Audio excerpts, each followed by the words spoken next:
Hi friends, ഇന്ന് നമ്മൾ ഉണ്ടാക്കാൻ പോകുന്നത് വള സ്റ്റാൻഡാണ്.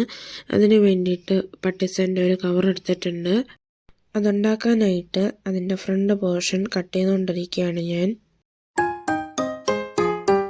അപ്പം ഞാനിവിടെ ഫ്രണ്ട് പോർഷൻ കട്ട് ചെയ്തെടുത്തിട്ടുണ്ട്. അതിൻ്റെ ഓപ്പണിംഗ് ഭാഗങ്ങളെല്ലാം ഞാൻ ഫെവി ബോണ്ട് വെച്ചിട്ട് ഒട്ടിച്ചുകൊണ്ടിരിക്കുകയാണ്.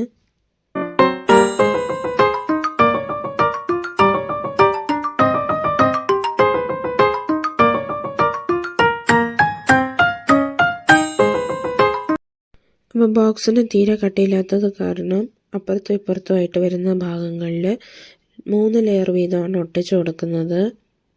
അപ്പോൾ ആദ്യത്തെ സൈഡ് ഞാനിവിടെ വെട്ടിയെടുത്തിട്ടുണ്ട്. ആക്സസായിട്ട് വരുന്നതിനെയൊക്കെ മാറ്റുന്നുമുണ്ട്. അപ്പോൾ ഇത് രണ്ടാമത്തെ സൈഡാണ് ഞാൻ ഒട്ടിച്ചുകൊണ്ടിരിക്കുന്നത്. അപ്പം ഓരോ സൈഡിലും 3 വീതമാണ് ഞാൻ ലെയർ ഒട്ടിച്ചു കൊടുക്കുന്നത്. ബാക്കിയുള്ള എല്ലാ സൈഡുകളിലും 2 ലെയർ വീതമാണ് ഒട്ടിക്കുന്നത്.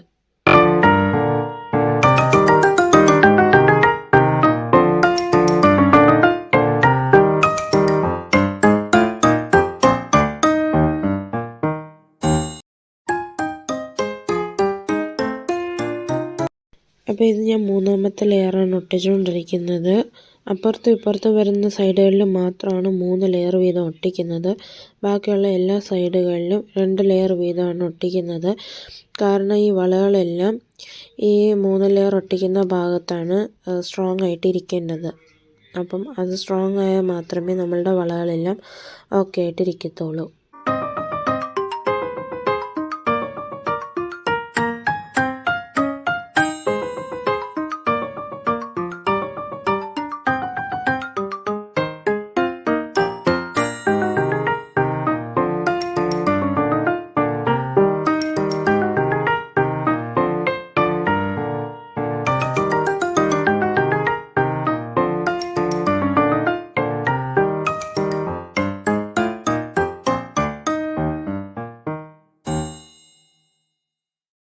ഇനി ഞാൻ കളറാണ് അടിക്കാൻ പോകുന്നത്. ആദ്യം തന്നെ സാബ് ഗ്രീൻ എടുക്കുന്നുണ്ട്. അതിനുശേഷം അൾട്രാമൈൻ ബ്ലൂ മിക്സ് ചെയ്ത് എടുക്കുന്നുണ്ട്.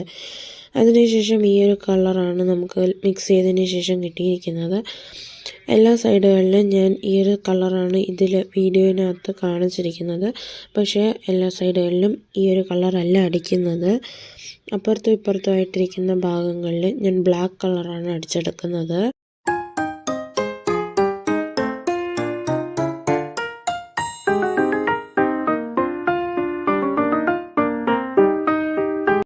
ഓപ്പണിംഗ് വരുന്ന ഭാഗത്ത് ഒന്നുകൂടെ ഫെവി ബോണ്ട് വെച്ച് ഒട്ടിച്ചെടുക്കുന്നുണ്ട്.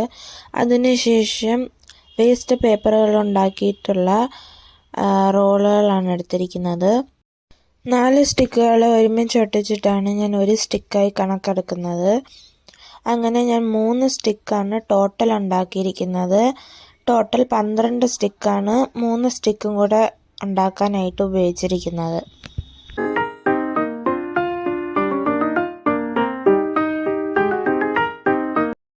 ഇതാണ് ബോക്സിൻ്റെ ഫൈനൽ ലുക്ക് വന്നിട്ട്. ബോക്സിൻ്റെ സൈഡിലൊക്കെ ഞാൻ ബ്ലാക്ക് കളറാണ് അടിച്ചിരിക്കുന്നത്. വീഡിയോക്കകത്ത് ഞാൻ ഒരു ഗ്രീൻ ഷെയ്ഡ് അടിക്കുന്നതായിട്ടാണ് കാണിച്ചിരിക്കുന്നത്.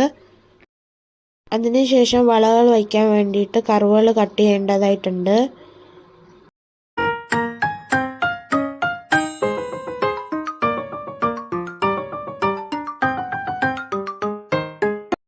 ആദ്യത്തെ കർവ് ഞാൻ വെട്ടിയെടുത്തിട്ടുണ്ട്. അതിനുശേഷം രണ്ടാമത്തെ കർവ് വെട്ടാനായിട്ട് നടുഭാഗത്തായിട്ട് ഞാൻ പെൻസിലൊക്കെ വെച്ചിട്ട് കർവ് വരച്ചൊക്കെ കൊടുക്കുന്നുണ്ട് 2 സൈഡിലും. അതിനുശേഷം ആ കർവ് വരച്ചതിൻ്റെ മുകളിലും താഴെയായിട്ട് 2 കർവുകൾ വരയ്ക്കുന്നുണ്ട് 2 സൈഡിലുമായിട്ട്.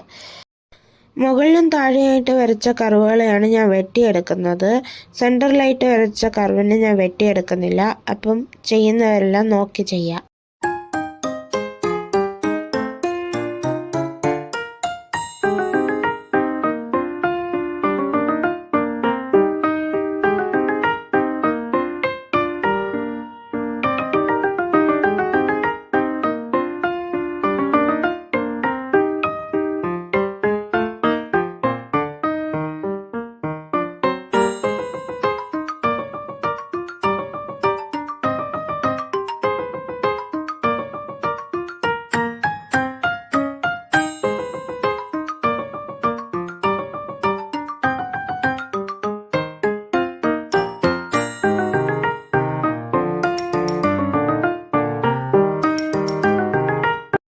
കർവൊക്കെ വെട്ടിയതിന് ശേഷം ഇതെവിടെയെങ്കിലും ഹാങ് ചെയ്യാൻ വേണ്ടിയിട്ട് അപ്പുറത്തും ഇപ്പുറത്തുമായിട്ട് 2 ഓട്ടകൾ കമ്പസ് വെച്ചിട്ട് ഇട്ട് കൊടുക്കുന്നുണ്ട്. ഹാങ് ചെയ്തതിന് ശേഷം ഇതാണ് ഫൈനൽ ലുക്ക്. അപ്പുറത്തിരിക്കുന്നത് ഇയറിംഗ് സ്റ്റാൻഡാണ്. അത് അമ്മയാണ് ഉണ്ടാക്കിയിരിക്കുന്നത്. അപ്പോൾ ഇത്രയേ ഉള്ളൂ ഇന്നത്തെ വീഡിയോ. ബായ്.